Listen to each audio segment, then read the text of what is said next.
বিষয়, আপনারা কেউ আমার বেয়াদব মনে করি।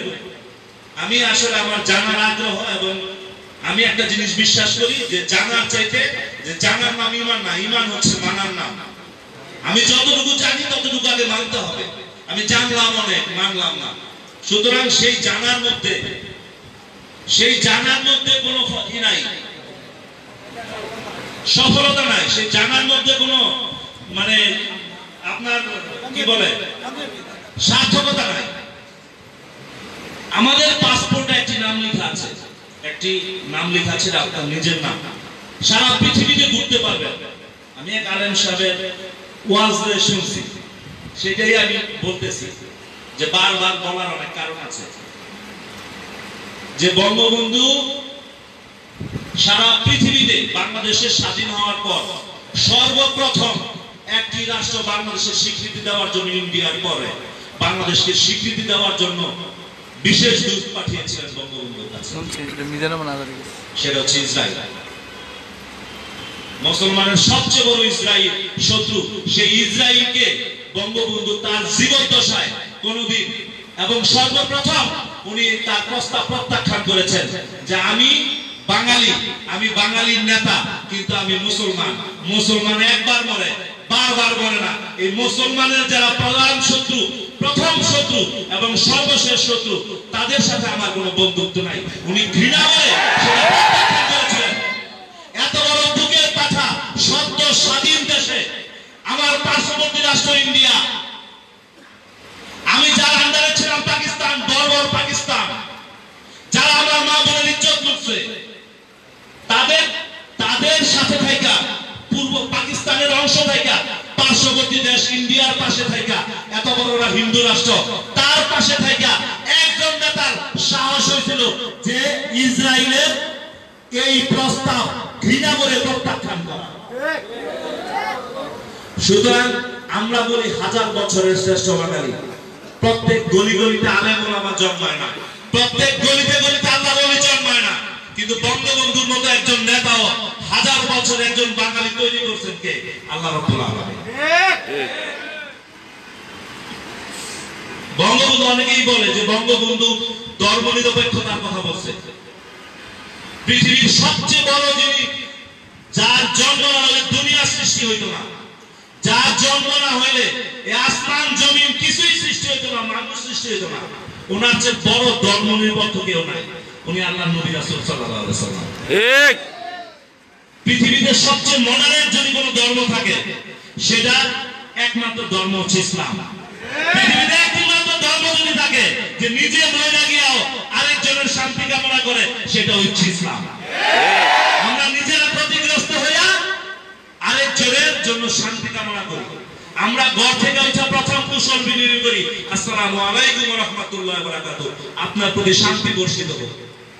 সুতরাং এই বাংলাদেশে যিনি প্রথম বিধর্মীর বুকে, যিনি প্রথম ইসলামের শত্রুর বিরুদ্ধে প্রথম আঘাত করলেন, যার মেধা, যোগ্যতা, তার সাহসিকতা দিয়া উনি 1000 বছর একজন বাঙালি তৈরি হয়েছেন। আপনারা অনেকেই আজকে এত বড় মজলিসে সমসাময়িক অনেক বিষয় নিয়ে আমরা আলোচনা করা যাইতো। সমসাময়িক অনেক বিষয়, যেহেতু আলেম ওলামাদের প্রতিও রেস্ট্রিকশন আছে, সুতরাং আমরাও কিছু রেস্ট্রিকশন, আলেম ওলামাদের মধ্যে আসলে আমাদেরও কিছু রেস্ট্রিকশন মানতে হয়। আমরাও কিছু রেস্ট্রিকশন মানি। মাননীয় প্রধানমন্ত্রী জননেত্রী শেখ হাসিনাও একটা রেস্ট্রিকশন মানে। সুতরাং আলেম সমাজকে আমার বিনয়ের সহিত অনুরোধ, মাননীয় প্রধানমন্ত্রী যেহেতু আপনাদের সাথে কথা বলার সময় রেস্ট্রিকশন রাখেন, মাননীয় প্রধানমন্ত্রী আপনাদের সাথে কথা বলার সময় যেহেতু বিনয়ের সহিত কথা বলেন, মাননীয় প্রধানমন্ত্রী যখন আপনাদের সাথে কথা বলার জন্য সময় আদবের সহিত কথা বলেন, আপনারা সেই বিষয়টুকু জাতির জনকের কন্যা, বাংলাদেশের গণতান্ত্রিক রাষ্ট্রের সফল প্রধানমন্ত্রী, সারা বিশ্বের যিনি বিস্ময়, উনি মাননীয় প্রধানমন্ত্রী শেখ হাসিনা, রাষ্ট্র ক্ষমতায় আছেন, ইসলামের সেবা হবে। মাননীয় প্রধানমন্ত্রী বলেছিলেন একটি কথা, যে আলেম ওলামারা কোনো জঙ্গি না, জঙ্গিরা আলেম ওলামা সাজে। কোন মাদ্রাসার ছাত্র জঙ্গি হতে পারে না। এটা কে বলেছেন? সর্বপ্রথম বলেছেন আমার নেত্রী মাননীয় প্রধানমন্ত্রী জননেত্রী শেখ হাসিনা। আমার এই 49 নম্বর ওয়ার্ডের যিনি ওলামা আইম্মা পরিষদের মাননীয় সভাপতি মাওলানা আব্দুস সাত্তার দামাত বারাকাতুহু, ওনাকে আমি বলেছিলাম, হুজুর আপনি কি আওয়ামী লীগ করেন? কারণ আমি তো আওয়ামী লীগ করি না। আপনি কি জামাত ইসলাম করেন? কারণ আমি জামাত ইসলামও করি না। আপনি কি করেন? আমি ইমামতি করি। এই আলেম সমাজের নেতা বানাইছেন, আলেম সমাজের নেতৃত্ব দেই আর ইসলামের খ্যাতমত করি। তো হুজুর আমি বলছিলাম, হুজুর আপনারা যদি কেউ বলতে পারেন আমি হয়তো মাদ্রাসার ছাত্র, সামান্য একটু দুয়েক কলম করার সৌভাগ্য আল্লাহ তাআলা আমারে দিয়েছে। তো আমি বললাম এই জামাত ইসলাম এই বাংলাদেশে কি কারণে জামাত ইসলাম শুধু নামটার কারণে ইসলামী দল হয়ে গেছে। এই জামাত ইসলাম আবুল আলাম মওদুদীর দর্শন তারা প্রচার করে। আপনারা ধর্মীয় বিবাদের কথা বলেন, সারা পৃথিবীতে আমাদের সমাজ আমাদের ব্যবস্থাপনা দিয়ে আমরা আলেম ওলামাদের সবাই ঐক্যবদ্ধ থাকতে আমরাই বলি। কেন বলি?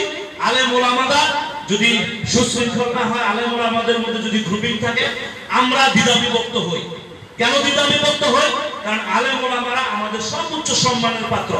আলেম ওলামা শুধু আমি কেন সম্মান করবো? আলেম ওলামাদের সম্মান করা আমাদের দায়িত্ব। কেন? আলেম ওলামারা হচ্ছে আল্লাহর নবীর ওয়ারিস। সুতরাং আমি আমাদের এই অঞ্চলের আলেম সমাজদের বলি, আমরা আপনাদের সাথে আছি, আমরা আপনাদের সাথে কথা বলতে চাই, বিনয়ের সাথে আপনাদের সাথে চলতে চাই, আপনাদের সাহস আমাদের সাথে নিয়ে চলতে চাই। এই বাংলাদেশে জননেত্রী শেখ হাসিনা যতদিন ক্ষমতায় আছে, জননেত্রী শেখ হাসিনা যতদিন জীবিত আছে, ওনার পিতা একজন খাঁটি মুসলমান ছিলেন। উনি মৃত্যুবরণ করেছেন মুসলমান হিসেবে। অনেক বিষয় আলোচনায় আসছে, আমরা বিভিন্ন যে বিষয়গুলো এখন আলোচনা করা দরকার সেগুলো না করে আমরা বিভিন্ন ওই জামাত ইসলামের ষড়যন্ত্রে, আমরা জামাত ইসলামের প্রপাগান্ডায়, জামাত ইসলামের কুটুবুদ্ধির চালে পড়ে আমরা অনেক সময় বিভ্রান্ত হই।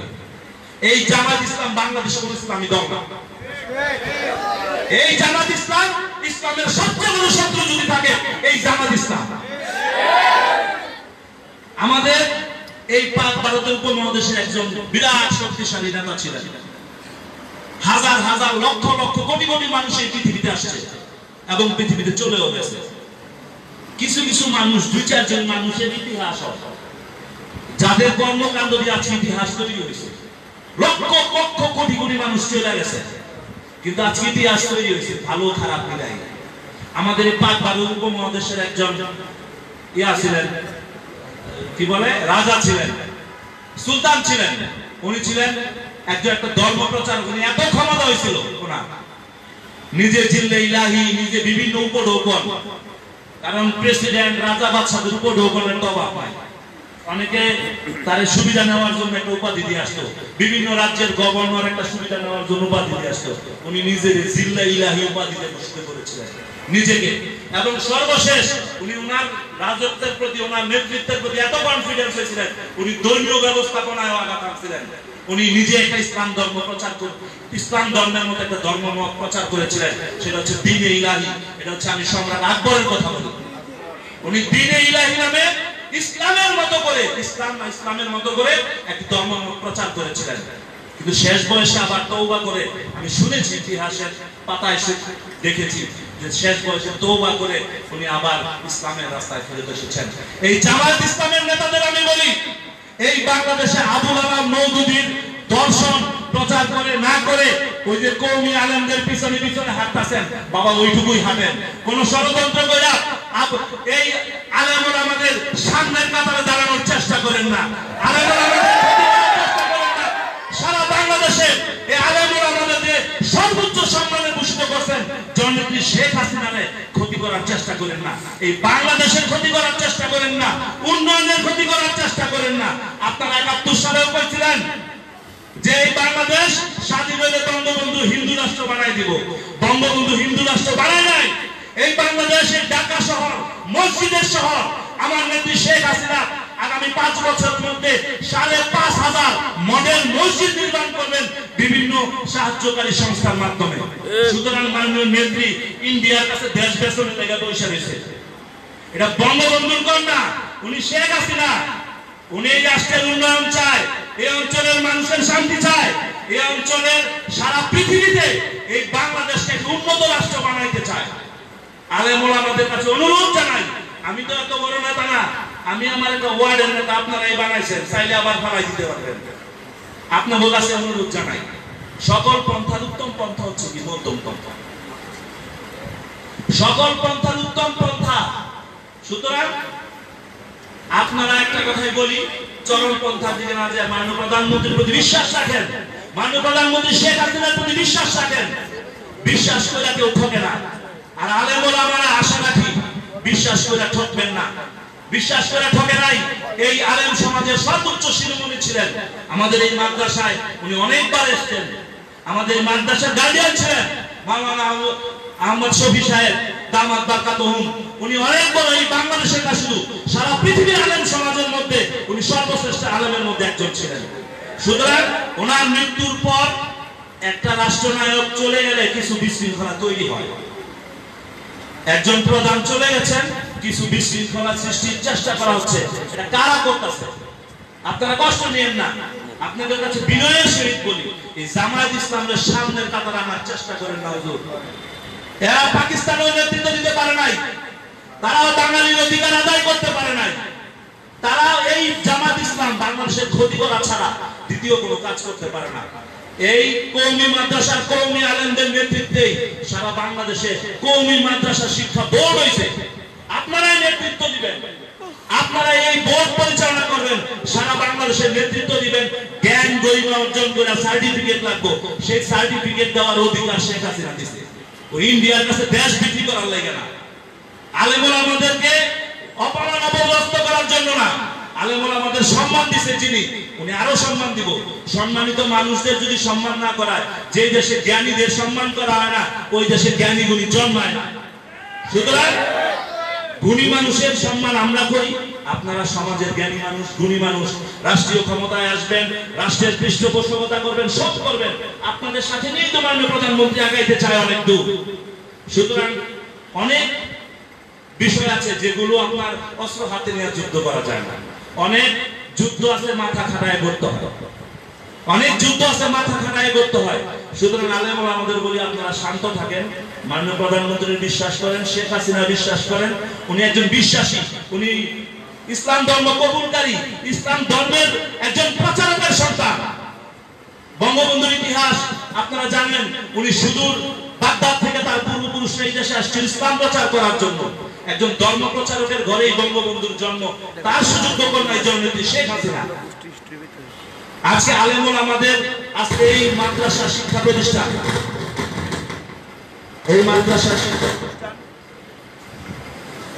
এই শিক্ষা প্রতিষ্ঠান যে কোনো পর্যায়ে এই শিক্ষা প্রতিষ্ঠান, এই মসজিদ মাদ্রাসা ধ্বংস করা, ষড়যন্ত্র করা, ধ্বংস করার ক্ষমতায় দুনিয়ার কোন লোকের আছে? আছে? কোন না কোন উসিলায় আল্লাহ তাআলা এই মসজিদ মাদ্রাসা রক্ষা করবে। এটা আমার হেফাজত ইসলাম থাকবে হইব, না থাকবে হইব। মসজিদ মাদ্রাসা আল্লাহর ঘর, এই ঘর ধ্বংস করার ক্ষমতা ষড়যন্ত্রকারী কেন? ওই যে আল্লাহর নবীর প্রিয় চাচা আবু লাহাব ছিল, তারও হয় নাই। আমাদের সূরা ফিল নাযিল হয়েছিল, আব্রাহা বাদশার সুযোগ হয় নাই। এত বড় পৃথিবীর বড় বড় শাসকরা ছিল, কারো সুযোগ হয় নাই। এই মসজিদ মাদ্রাসার খিয়ামত করার জন্য আমরা মাননীয় এমপি মহোদয়ের কর্মী হিসাবে, এই অঞ্চলের মানুষের একজন সাধারণ খিয়ামতদার হিসাবে এই মসজিদ মাদ্রাসার ক্ষতি করে, এই বাবু সালাম ফাউন্ডেশনের ক্ষতি করে এমন কোন ষড়যন্ত্রকারী এই অঞ্চলে জন্মায় নাই। এই বাবু সালাম ফাউন্ডেশনে আমাদের ইমাম সাহেব প্রিন্সিপাল হুজুর আছে, আমার বাবা সভাপতি সাহেব, সাধারণ সম্পাদক। আমরা কোন এই মসজিদ মাদ্রাসা আল্লাহর কসম করে বলতে চাই, এই মসজিদ মাদ্রাসায় আসছিলাম, এই মসজিদ মাদ্রাসা আমার বাবা আসছে, এর জন্য পিছন দিয়ে আসছিলাম। বছর কি আজকে 80 দশকে তৈরি হয়েছে, এই মসজিদের সামনে দিয়ে গেছি, দোকান পাট, ব্যবসা পাট, কোন দিকে আমরা নজর দেই না। জনপ্রতিনিধি হয়েছে, অনেক কাজে আসি, বলছি না প্রথমে ভুল ত্রুটি হয়ে যায় অনেক সময়, কিন্তু চেষ্টা করি প্রতিদিন একটা করে ভুল কম করার জন্য। এই মসজিদ মাদ্রাসার খিয়ামতদার হিসেবে আমি আমার মাননীয় এমপি মহোদয়ের কাছে বিনয়ের সহিত অনুরোধ জানাই, আমরা এখানে মসজিদ মাদ্রাসার খিয়ামত করার জন্য আসছি। পৃথিবীতে আল্লাহ নবীর বয়স যখন 25 বছর, মাফ করবেন, আল্লাহ নবীর বিবি হযরত খাদিজা রাদিয়াল্লাহু আনহা, ওনার বয়স ছিল 40 বছর। উনি আরবের সবচেয়ে বড় ব্যবসায়ী ছিলেন, আরবের সবচেয়ে বড় ব্যবসায়ী ছিলেন। সুতরাং ইসলাম ধর্মে মসজিদ মাদ্রাসার হুজুররা ব্যবসা করতে পারবে না, বা মসজিদ কোন ধর্মীয় প্রতিষ্ঠান ব্যবসা প্রতিষ্ঠানের টাকা ইনকামের টাকা খরচ করতে পারবে না, তো খরচ কে করবে? এই মসজিদ মাদ্রাসার যে মার্কেট আছে, আমাদের এমপি মহোদয় আছেন, আমাদের এই বিমানবন্দর থানার ভারপ্রাপ্ত ওসি মহোদয় বিএম ফরমান আলী ভাই আছেন, উনি একজন আসলে এমপি মহোদয়ের সামনে বলি ফরমান ভাই আমাদের এই অঞ্চলে আমাদের প্রিয় বড় ভাইয়ের মধ্যে একজন। উনি আসলে কথা কম বলে, কিন্তু কাজ করার জন্য উনি অনেক স্ত্রী 100 গুণ বেশি। আমি ফরমান ভাইয়ের সাথেও কথা বলছি, মাননীয় এমপি মহোদয়ের বলি এই শিক্ষা প্রতিষ্ঠান আপনার, এই অঞ্চল আপনার, এই অঞ্চলে আমরা আপনার কর্মী, আমরা আপনার সাথে বহুদূর যেতে চাই। আপনার সাথে সম্পর্কটা আমাদের ভালোবাসার, আত্মার, মুখের না, ঠোঁট দিয়ে বলতেছি না। এই সম্পর্কটা আত্মার, আল্লাহকে হাজির নাজির করে বলি এই সম্পর্কটা আত্মার। এই সম্পর্ক আপনি সফলতা, আপনি সফল, আমরা সবাই সফল। আপনি এই অঞ্চলের মানুষের ভালোবাসা অর্জন করবেন, আমরা কাজ করবো ইনশাআল্লাহ, আমরা আপনার পিছনে আছি। সুতরাং এই অঞ্চলের আলেম সমাজরা আপনার এই অঞ্চলে আপনার ভালোবাসায় শিখলো, এই অঞ্চলের আলেম সমাজ আপনার প্রতি অনেক বেশি বিশ্বস্ত, আপনাকে ভালোবাসে, আপনাকে বিশ্বাস করে, এবং আপনার স্নেহ ভালোবাসা তারাও চায়। দরকার একজন শক্তিশালী নেতা না হইলে ওই অঞ্চলে রাষ্ট্রে বিশৃঙ্খলা তৈরি হয়। হাবিব হাসান সাহেব আমাদের চাচা এমন একজন নেতা, উনি একজন শক্তিশালী নেতা। আল্লাহ অশেষ রহমত কামনা করে ওনার শক্তি আর আল্লাহ বাড়ায় দেন, এবং ওনার শক্তিশালী নেতৃত্ব দিয়ে এই অঞ্চলকে উনি নেতৃত্ব দিবেন। আমরা ওনার সৈনিকরা ভালো সৈনিক হইতে চাই। সুতরাং আমরা এই অঞ্চলের আলেম সমাজকে ঐক্যবদ্ধ আছেন, ঐক্যবদ্ধ আলেম সমাজের সাথে আমরা আছি। জননেত্রী শেখ হাসিনার কর্মীরা আলেম সমাজের সাথে আছে। বিনয়ের সাথে বলি, সারা বাংলাদেশে আওয়ামী লীগের যত নেতা কর্মীরা আছে তাদের কাছে বলাই আছে, নির্দেশনাই ছিল যে কওমি আলেম ওলামাদের সাথে তোমাদের বিভেদ কিন্তু থাকবে না। সামান্যতম সময়ের জন্য যদি কারোর মধ্যে কোনো ভুল বুঝাবুঝি থাকে, সামান্যতম কোনো সময়ের জন্য যদি আমাদের প্রতি আপনাদের কোনো বিরাগ হয়ে থাকেন, আপনারা ক্ষমা সুন্দর দৃষ্টিতে দেখবেন। সারা বাংলাদেশে আমরা শেখ হাসিনার কর্মীরা আপনাদের পাশে আছি। মসজিদ মাদ্রাসার খেদমতে আমরা হাজির হই। আমাদের জন্য দোয়া করবেন, আমরা যাতে প্রতিদিন একটা করে ভুল কম করি ইনশাআল্লাহ। আমরা যাতে আল্লাহ নবীর সুন্নত ফরজ নামাজ আদায় করতে পারি ঠিক মতো, সেই জন্য দোয়া করবেন। আল্লাহ রাস্তায় চলতে পারি সেই দোয়া করবেন। আপনার কবরে আপনি যাবেন, আমার কবরেও তো আমি যাব, আমার কবরের আমল নামা আমারই নিয়ে যেতে হবে। সুতরাং আমরা আমার মাননীয় এমপি মহোদয়কে আজকে পেয়েছি। এইখানে এই কথাগুলো, এতগুলো কথা বলার অনেকগুলো কারণ ছিল। মাননীয় এমপি মহোদয় আশা রাখি বিরক্ত হচ্ছেন না। আপনারা যারা উপস্থিত হয়েছেন, এটা আপনাদের কাছে বিনয়ের কথা বলি যে এই মসজিদ মাদ্রাসাটুকু নিয়ে মাননীয় এমপি মহোদয় যদি একটা দিন সময় দিতেন, এই মসজিদ মাদ্রাসার ক্ষতি হয় এমন কোন কর্মকাণ্ড আমরা কোনোদিন করব না। মসজিদ মাদ্রাসার স্বার্থে যে কোনো কিছু ত্যাগ স্বীকার করতে রাজি আছি। এই মসজিদ মাদ্রাসা ঠিক থাকবে। এই বাবু সালামে যেহেতু একদিন এসেছেন, এই বাবু সালামে যেহেতু আপনার পদার্পণ হয়েছে, এই বাবু সালাম যাতে আপনার নেতৃত্বে সুরক্ষিত থাকে ইনশাআল্লাহ। সবাইকে ধন্যবাদ। আসসালামু আলাইকুম ওয়া রাহমাতুল্লাহি ওয়া বারাকাতুহু। ভুল বেয়াদবি মাফ করবেন। জয় বাংলা, জয় বঙ্গবন্ধু। আধা ঘন্টা হইছে না ভাই? অনেক ধন্যবাদ।